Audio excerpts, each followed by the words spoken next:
Hi, my friends, and welcome to another week of at home curriculum or activities with Cinnamon and Megan. As you can see, I'm alone today, but that's a okay. That means we're going to get right into the theme. So, we're in week 14, and week 14's theme is things we build, also brought to you by the letter O. And the letter O is nothing but curves, so remember that. All right, so we're going to dive right in. So let's talk about the discussion questions. So one of the discussion questions that I wanted to bring up was especially bouncing off of last week's curriculum, which is the tools we use. This is, since it's things we build, the first discussion question is discuss what buildings are made of. So, getting your children familiar with specific vocabulary such as maybe brick, concrete, siding, getting them familiar with those kind of words, maybe using your home as the first example so they can really see and touch what these materials are like. Even experience them in your environment. So maybe your neighbor's home is different from your home, and talking about what that building or structure is made of, and so on and so forth. So that's ways you can discuss what buildings are made of. Also, another discussion question I wanted to talk about was what is an architect and what is his or her job?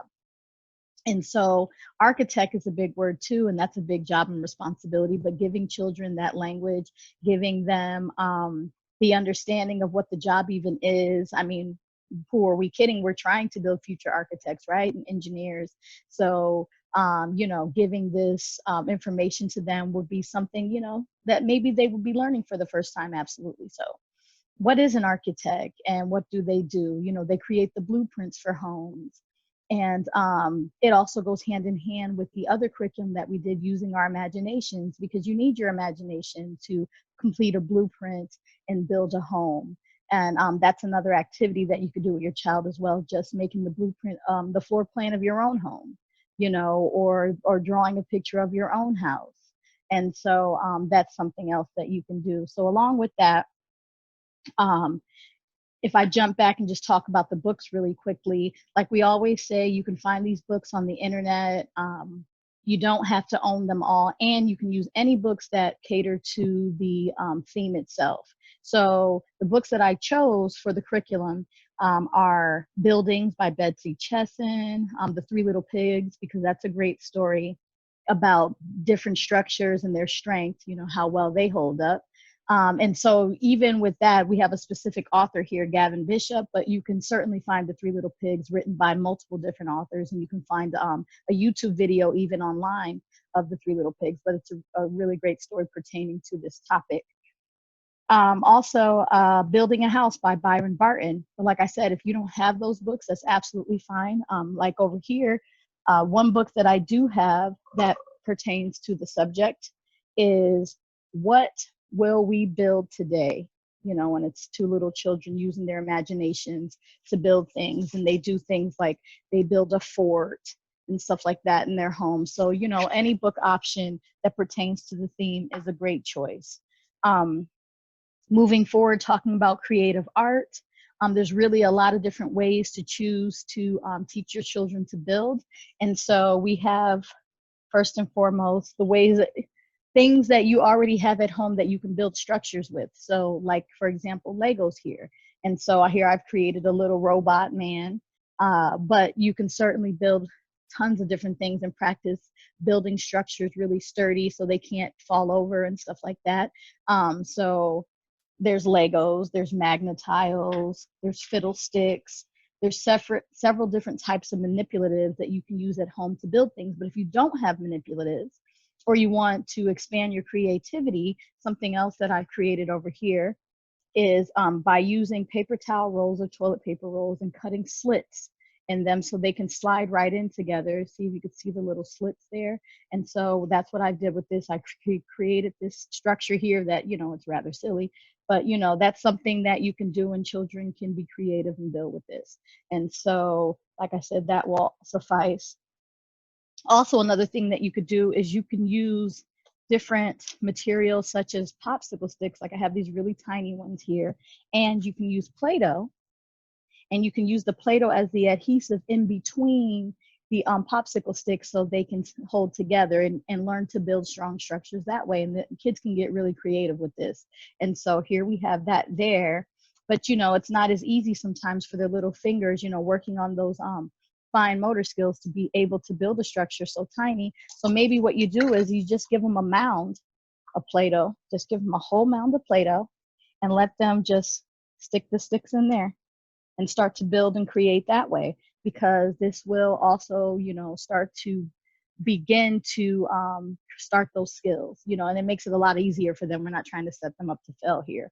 We're trying to make it so they're always successful. So that's something they can do. Something else that I chose to do, and you know, we like to use recyclable materials. So I've created this house structure.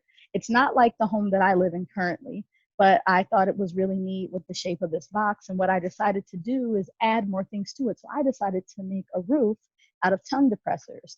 And so my materials are here. I have different kinds of tongue depressors. I have really big ones, and then I have medium ones. And then as I showed you before, I've been using the very tiny popsicle sticks. So I'll be using those for my, around the base of my home. And so that's a really cool thing that you can create. And what I've been using to hold it all together is this tacky glue. But you can use any kind of wet glue, because wet glue will be a lot easier than a glue stick. And I know that that can be a mess for younger children, but you know, supervision with all of these activities, you know, keep an eye on your children, keep them safe, and make sure that they're using things properly, not eating them and stuff like that. So that's something else, like I said, that I created. And then also moving forward to free play. In free play, you could totally use different objects for stacking and stuff. You could use cups. You can use blocks or anything that you have available to you in your home, but you can practice with your child building structures that are really sturdy and seeing how you can make them sturdier, because one of the art projects also is taking 2 cups, some popsicle sticks, and some sort of adhesive and trying to really build a bridge that's sturdy enough. I didn't successfully build a bridge, so I don't have one to show you, but it's something that you can work on with your child, and it can be really fun to try to figure out how to make something really strong and sturdy. And so that's a really great activity to do as well. As far as math and science, you know, get your ruler out, break out your ruler, measure the lengths of your material, see how long the things are that you're using, you know, chart your findings. You know, my little popsicle sticks are 3 inches long. My really long popsicle sticks, or my tongue depressors, are 8 inches long. And then the smaller ones are 6, you know, so, you know, giving ideas to your children of length and size and how that plays a role in building a structure that's sturdy, or building anything, or how important measuring is to architects, to builders, to carpenters, you know, giving them that vocabulary as well. So those can also be really good math and science skills. And you do have to have some, you know, some math skills to do those jobs. So you can know the scales of things rather. So, you know, something that you would talk to your children about and just get their minds going about.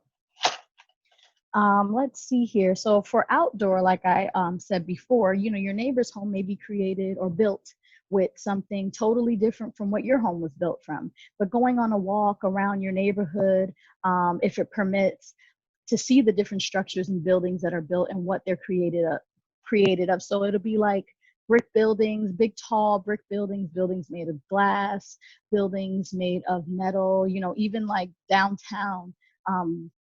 When, you know, those buildings tend to be made of a lot of different materials that we wouldn't have our homes built out of necessarily. And then the reasons why they're built like that, or why basements and foundations are built with concrete. You know, even using the word foundation and the word concrete, all these different vocabulary words, they're not beyond our children to learn and understand. We just have to choose to give them the understanding. And so with all that being said, there's a lot of different options, a lot of different choices, a lot of different things that you could do with your child to talk about, you know, how things are built. And like I said, we're piggybacking off of the other curriculums about the tools, because you definitely need tools to build, and you need your imaginations to build as well, because you need to be able to create with your mind before you actually put it on paper, or before you actually turn it into a, a box house. So with that being said, that kind of concludes what we're talking about this week. I hope that it was helpful, but you know that you're more than welcome to email us and ask us any questions you may have. We're always here for you. And so next week, it'll be week 15. Megan and I will be back in business together. But this week, it's all about things that you build. I hope this was helpful, like I said before, and we'll tune in next time and we'll tell you more about curriculum. Hope to see you then. Take care, everyone.